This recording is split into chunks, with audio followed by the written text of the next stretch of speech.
আসসালামু আলাইকুম, আমি কে মুহতাসিম বিল্লাহ। আজকে আমি তোমাদের কাছে একটা নতুন অধ্যায় আলোচনা করব। এটা হচ্ছে তোমাদের অষ্টম অধ্যায়, মানব শরীরতত্ত্বের সমন্বয় এবং নিয়ন্ত্রণ। তো সর্বপ্রথম সমন্বয় এবং নিয়ন্ত্রণ এই সম্বন্ধে যদি আমরা আলোচনা করতে চাই, তাহলে আমাদের শুরুতে কিছু জিনিস ক্লিয়ার হওয়া প্রয়োজন। আমাদের শরীরের বিভিন্ন অংশের বিভিন্ন উদ্দীপনা আমরা গ্রহণ করি। এই উদ্দীপনাগুলো বিচার বিশ্লেষণ করে এর উপর একটা সিদ্ধান্ত গ্রহণ করে হচ্ছে আমাদের কেন্দ্রীয় স্নায়ুতন্ত্র, আর সেগুলো আবার প্রান্তিক অঞ্চলে পাঠিয়ে দেয় তার প্রতিক্রিয়া ব্যক্ত করার জন্য। তো যেসব অঙ্গ দিয়ে বা যেসব জিনিস দিয়ে আমরা আমাদের উদ্দীপনাগুলো গ্রহণ করি বা রিসিভ করি, এগুলোকে বলা হচ্ছে রিসেপ্টর। এই রিসেপ্টর থেকে গ্রহণকৃত এই উদ্দীপনাগুলো নিউরনের মাধ্যমে বাহিত হয় কেন্দ্রীয় স্নায়ুতন্ত্রের দিকে। এরপরে কেন্দ্রীয় স্নায়ুতন্ত্র থেকে আবার এই নিউরনের উদ্দীপনাগুলো প্রান্তিক অঞ্চলে চলে আসে, আর সব শেষে আমাদের এই অঙ্গগুলো প্রতিক্রিয়া ব্যক্ত করে। এটা হচ্ছে ইফেক্টরের দ্বারা, ইফেক্ট যে ফেলে এই অনুযায়ী এর নাম হচ্ছে ইফেক্টর। এখন কথা হচ্ছে এই যে সমন্বয়ের গোটা প্রক্রিয়াটা, এটাকে আমরা কিভাবে ভাগ করতে পারি। সর্বপ্রথম আমরা এটাকে মেইনলি দুই ভাগে ভাগ করতে পারি। একটা হচ্ছে ভৌত সমন্বয়, আরেকটা হচ্ছে রাসায়নিক সমন্বয়। তো এই অধ্যায়ের প্রথম অংশে আমরা আলোচনা করব ভৌত সমন্বয় নিয়ে, আর পরবর্তী অংশে আমরা গিয়ে আলোচনা করব রাসায়নিক সমন্বয় নিয়ে। তো সমন্বয়ের ধারণাটা আর একটু ক্লিয়ার করি। সমন্বয়টা কি? এই যে আমাদের শরীর বাহ্যিক পরিবেশে বিভিন্ন রকমের কাজ করতেছে, আবার শরীরের অভ্যন্তরীণ একটা পরিবেশ আছে। এখানে আমাদের শরীর কি করতেছে, অভ্যন্তরীণ নানা যে বিপাকীয় কার্যাবলী, তারপরে হচ্ছে আমাদের অভ্যন্তরীণ যে হৃৎপিণ্ডের কার্যাবলী, ফুসফুসের কার্যাবলী, এগুলো হচ্ছে দেহের অভ্যন্তরীণ পরিবেশ। তো এই যে অভ্যন্তরীণ পরিবেশ আর একটা বাহ্যিক পরিবেশ, এই দুই পরিবেশের মাঝখানে একটা মিল খুবই প্রয়োজন। কেননা এই দুই প্রক্রিয়ার মাঝখানে যদি মিল না থাকে, তাহলে আমাদের শরীরের স্বাভাবিক কার্যাবলীটা কিন্তু ব্যাহত হবে। এই মিল রাখা বা এই দুইয়ের মাঝখানে একটা সম্পর্ক স্থাপন করা, এটাই মেইনলি হচ্ছে সমন্বয় প্রক্রিয়া। তো আমরা চলে যাই তাহলে সমন্বয়তন্ত্রে। আমরা যদি কাজ বিবেচনা করি, তাহলে কি কাজ হচ্ছে? এই উদ্দীপনা গ্রহণ করা, সেই উদ্দীপনা পৌঁছানো মস্তিষ্কে, সেগুলো বিশ্লেষণ করা, তারপরে এ অনুযায়ী প্রতিক্রিয়া ব্যক্ত করা, অভ্যন্তরীণ এবং বাহ্যিক বিভিন্ন পরিবেশ, এই পরিবেশগুলোর মাঝখানে একটা সম্পর্ক মেইনটেইন করা, এটাই হচ্ছে আমাদের সমন্বয়তন্ত্রের কাজ। তো আমরা যদি এখন সমন্বয়তন্ত্রের উপাদান নিয়ে আলোচনা শুরু করি, তো সর্বপ্রথম ভৌত সমন্বয়তন্ত্রের মাঝখানে কী কী আছে? অবশ্যই হচ্ছে মস্তিষ্ক এবং স্নায়ুতন্ত্র যেটাকে বলে।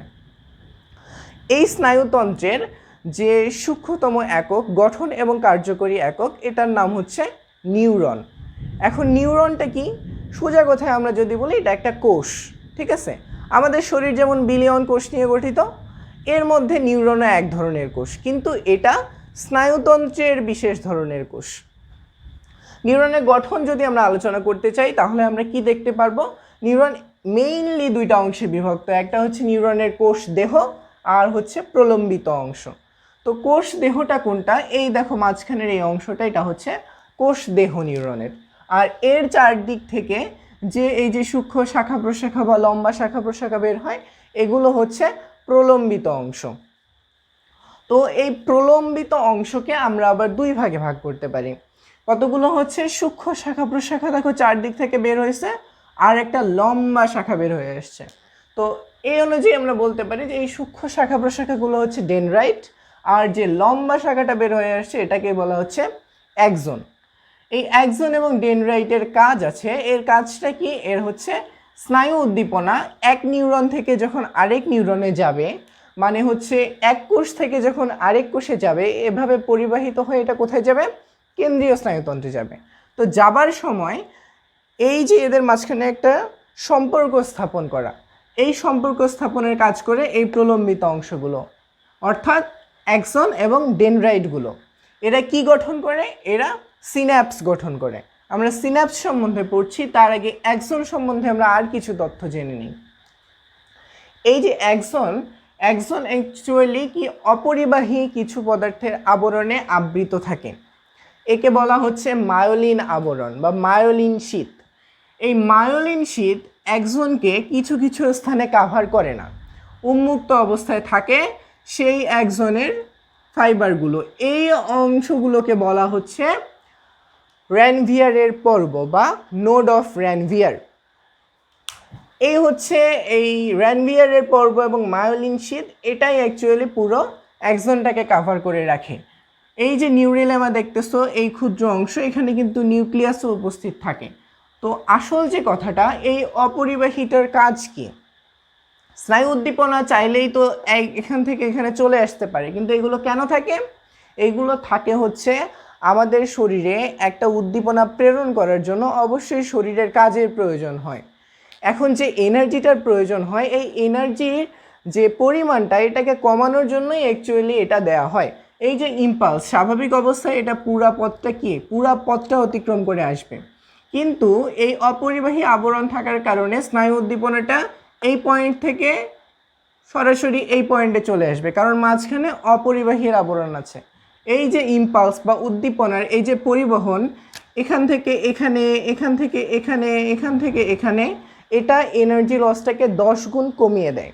পাশাপাশি এর যে গতি, ইম্পালস প্রেরণের যে গতি, এটাও অনেক গুণে বৃদ্ধি করে। এই যে মুভমেন্টটা ইম্পালসে, এটাকে বলা হচ্ছে সল্টেটরি মুভমেন্ট। যাই হোক, এটা তোমরা পরবর্তীতে আরও বিস্তারিত জানতে পারবা। এই হচ্ছে অ্যাক্সনের মোটামুটি বর্ণনা।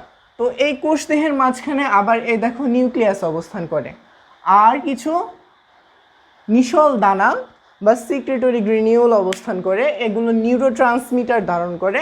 তো নিউরোট্রান্সমিটার কি, সেটাও আমরা এরপরে আলোচনা করছি। এখন আমরা এই যে আমাদের নিউরন পড়লাম, এর ক্লাসিফিকেশন নিয়ে একটু আলোচনা করি। নিউরনগুলোকে মূলত 5 ভাগে ভাগ করা যায়। আমি এখানে এঁকে নিয়েছি সুবিধার্থে। শুরুতে হচ্ছে apolar neuron, unipolar neuron, bipolar neuron, pseudo unipolar neuron এবং মাল্টিপোলার নিউরন। সর্বপ্রথম হচ্ছে অ্যাপোলার। মানে আমরা জানি নাই। তো অ্যাপোলার মানে কি? পোল বা মেরু নাই। তার মানে কি? এর কোনো মেরু থাকে না, এর কোনো অ্যাক্সন ডেনড্রাইট থাকে না, প্রলম্বিত অংশ থাকে না, শেষ। এখন অ্যাপোলার নিউরন কোথায় পাওয়া যায়? এরা পাওয়া যায় হচ্ছে যেখানে যোগাযোগের দরকার নেই অন্য নিউরনের সাথে। তো কোথায় সেটা? এটা সেরিব্রাল হেমিস্ফিয়ারের বহিস্তরে সাধারণত থাকে। আর কোথায় থাকে? আর হচ্ছে চোখের রেটিনার মধ্যবর্তী নিউক্লিয়ার স্তরে এদের পাওয়া যায়। এরপরে আমরা যদি ইউনিপোলারের ক্ষেত্রে আসি, ইউনিপোলারের কাজগুলো কি? যেহেতু এক পাশেই আছে প্রলম্বিত অংশ, তাহলে স্নায়ু উদ্দীপনা এরা এক পাশেই প্রেরণ করতে পারবে। তো এক পাশে কোথায়? দেহের প্রান্তিক অঞ্চল থেকে সরাসরি মস্তিষ্কে বা কেন্দ্রীয় স্নায়ুতন্ত্রে যেরা উদ্দীপনা পরিবহন করে, সেই নিউরনগুলো অ্যাকচুয়ালি হচ্ছে ইউনিপোলার নিউরন।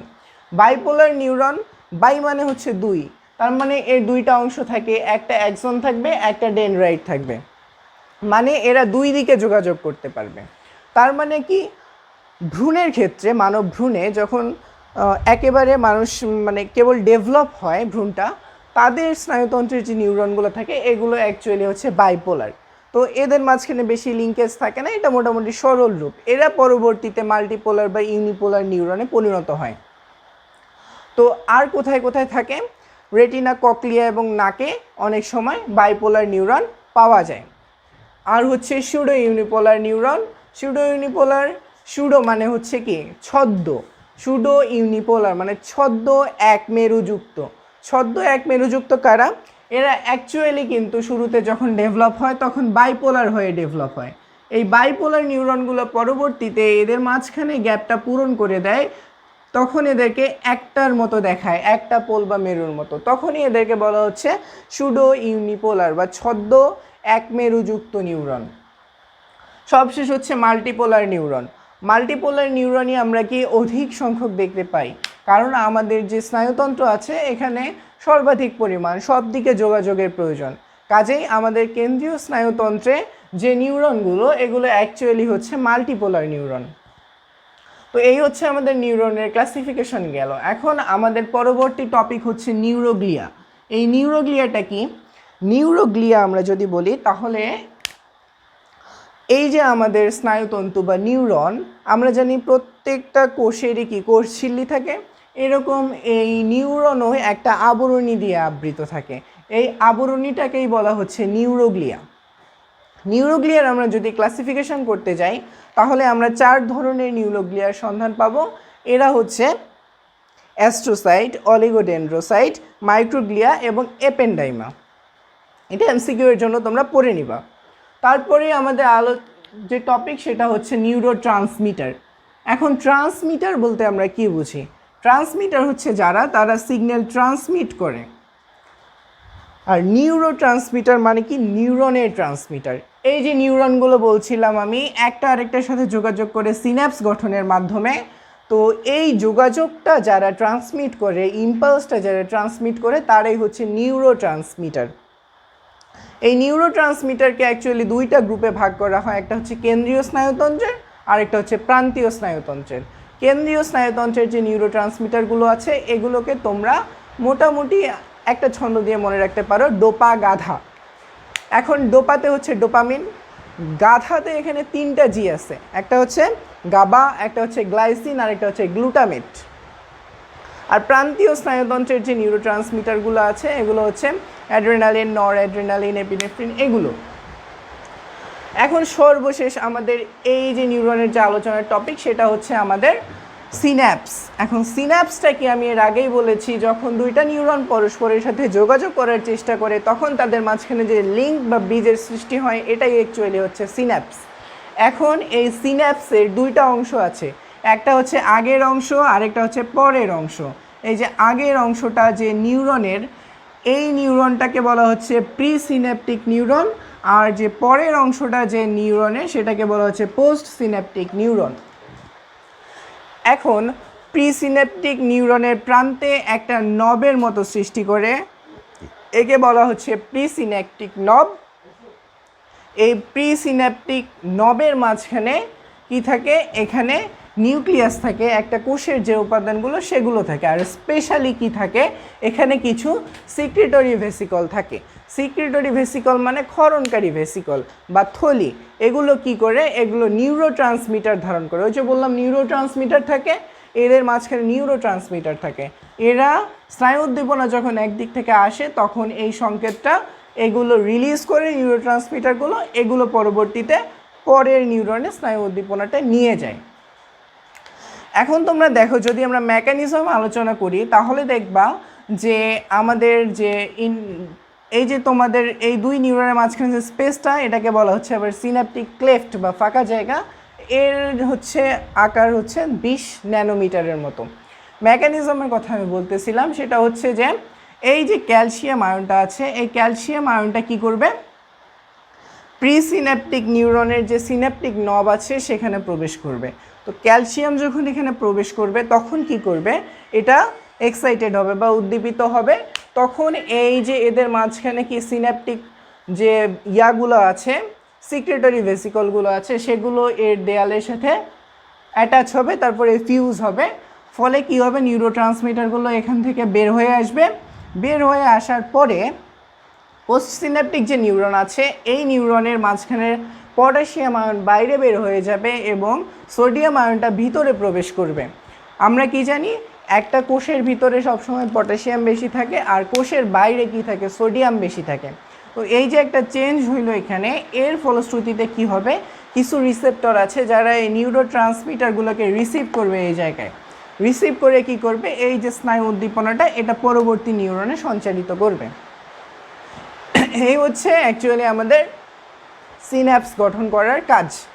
আমাদের দেহের ভৌত সমন্বয়কারী তন্ত্র কোনটা? এটা হচ্ছে স্নায়ুতন্ত্র। এখন এই স্নায়ুতন্ত্রকে আমরা কিভাবে চিন্তা করব? স্নায়ুতন্ত্রটা কি আসলে? স্নায়ুতন্ত্রটা হচ্ছে আমাদের কি নিয়ে গঠিত? নিউরন নিয়ে গঠিত। এই স্নায়ুতন্ত্রকে আমরা দুই ভাগে ভাগ করতে পারি। এক নম্বর হচ্ছে কেন্দ্রীয় স্নায়ুতন্ত্র আর একটা হচ্ছে প্রান্তীয় স্নায়ুতন্ত্র। কেন্দ্রীয় স্নায়ুতন্ত্রটা অনেকটা হচ্ছে সিপিইউ এর মতো। সিপিইউ এর কাজ কি? তথ্য বিচার বিশ্লেষণ করা আর সেই অনুযায়ী সংকেত পাঠানো, সংকেত গ্রহণ করা। তাহলে এই সিপিইউ এর কাজই হচ্ছে আমাদের কেন্দ্রীয় স্নায়ুতন্ত্র। এই কেন্দ্রীয় স্নায়ুতন্ত্র এটা দুই ভাগে বিভক্ত, একটা হচ্ছে মস্তিষ্ক আর একটা হচ্ছে সুষুম্নাকাণ্ড বা স্পাইনাল কর্ড। এইগুলো কিন্তু যে জায়গায় আছে সেই জায়গায় থাকে। এই নিউরনগুলো এরা এই বুদ্ধি বিশ্লেষণ, তথ্যের সমন্বয়, এই কাজগুলো করে হচ্ছে আমাদের কেন্দ্রীয় স্নায়ুতন্ত্র। এখন কেন্দ্রীয় স্নায়ুতন্ত্রের সাথে দেহের দূরবর্তী অঞ্চলগুলোর সংযোগ স্থাপনের জন্য আরেক ধরনের স্নায়ুতন্ত্র আছে, সেগুলোই হচ্ছে আমাদের প্রান্তীয় স্নায়ুতন্ত্র। এই প্রান্তীয় স্নায়ুতন্ত্র আবার দুই ভাগে বিভক্ত, একটা হচ্ছে ঐচ্ছিক আর একটা হচ্ছে স্বয়ংক্রিয়। এই প্রান্তীয় স্নায়ুতন্ত্রগুলোকে আমরা কি তারের সাথে চিন্তা করতে পারি। সিপিইউ থেকে তারের মাধ্যমে কি হয়, বিভিন্ন জায়গায় সংকেত যায়, আবার তারের মাধ্যমে সংকেত আবার কোথায় যায়, সিপিইউ এ যায়। এই যে ঐচ্ছিক যে আমাদের স্নায়ুতন্ত্রটা আছে, এই ঐচ্ছিকটা অনেকটা ইনস্টলড অ্যাপের মতো, আর হচ্ছে স্বয়ংক্রিয়টা যেটা, সেটা হচ্ছে অনেকটা সিস্টেমিক অ্যাপের মতো। আমাদের ফোনে কিছু অ্যাপ থাকে যেগুলো আমাদের ফোন কেনার পর থেকেই থাকে, এগুলোকে ইনস্টল করতে হয় না বা আমরা চাইলেও এগুলোকে আনইনস্টল করতে পারি না। এগুলোই হচ্ছে মেইনলি স্বয়ংক্রিয় স্নায়ুতন্ত্রের অন্তর্গত। এইগুলো কোনগুলো, আমাদের শরীরের ভিতরের যে কার্যক্রমগুলো আমরা ইচ্ছাকৃতভাবে নিয়ন্ত্রণ করি না, যেমন হৃদস্পন্দন, শ্বসন, এইগুলো নিয়ন্ত্রিত হয় হচ্ছে স্বয়ংক্রিয় স্নায়ুতন্ত্রের দ্বারা। আর হচ্ছে যে ঐচ্ছিক স্নায়ুতন্ত্র, এগুলো হচ্ছে ইনস্টলড অ্যাপের মতো, আমাদের প্রয়োজনে আমরা ডাউনলোড করতে পারি, ব্যবহার করতে পারি, প্রয়োজন না হলে আমরা কি করতে পারি, সেগুলো ডিলিট করে দিতে পারি। এইগুলোর মধ্যে কি আছে, করোটিক এবং সুষুম্না স্নায়ু আছে উৎসগত দিক থেকে। ঐচ্ছিকগুলোতে কি হয়, উদ্দীপনা আসে বিভিন্ন অংশ থেকে, আবার আমরা চিন্তা বিশ্লেষণ করে আবার একটা উদ্দীপনা পাঠাই দিই।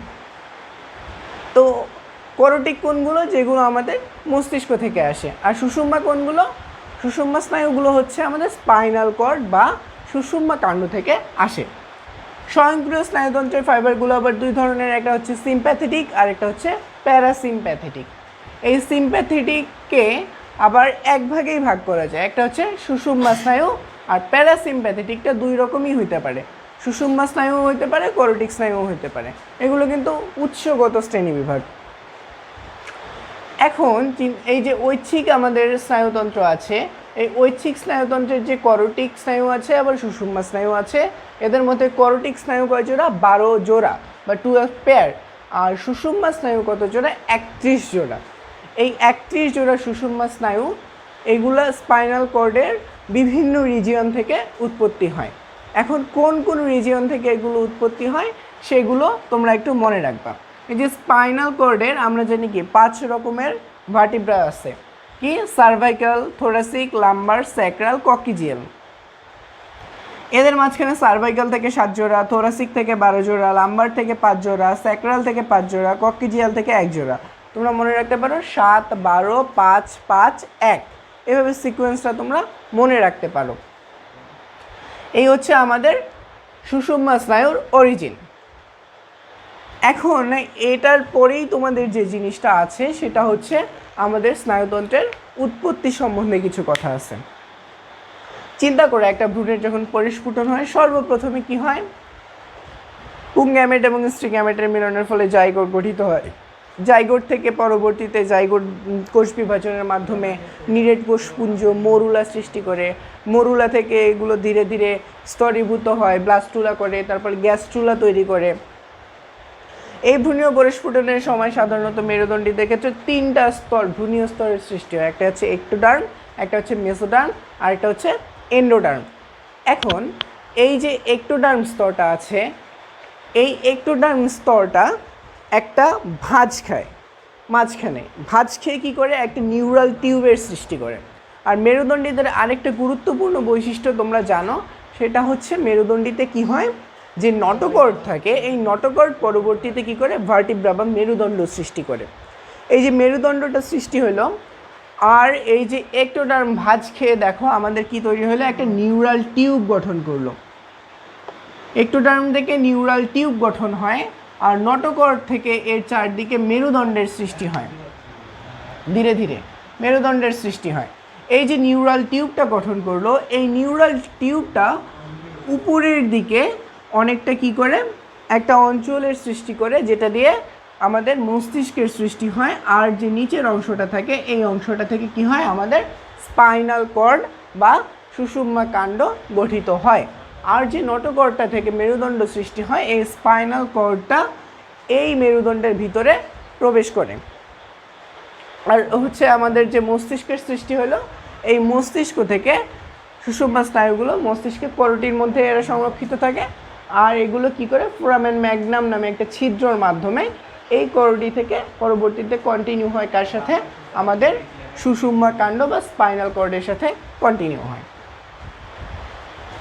এখন এই যে আমাদের নিউরাল টিউব, এই নিউরাল টিউবের যে উপরের দিকে মস্তিষ্ক গঠন করলো, এই মস্তিষ্কে আমরা 3টা লেয়ার দেখতে পাই। একটা হচ্ছে প্রোসেনসেফালন, মেসেনসেফালন আর রোমেনসেফালন। প্রোসেনসেফালনটা কি করে গঠিত করে, এটা আমাদের হচ্ছে অগ্র মস্তিষ্ক, মেসেনসেফালন মধ্য মস্তিষ্ক আর রোমেনসেফালনটা এটা গঠন করে আমাদের কি পশ্চাৎ মস্তিষ্ক।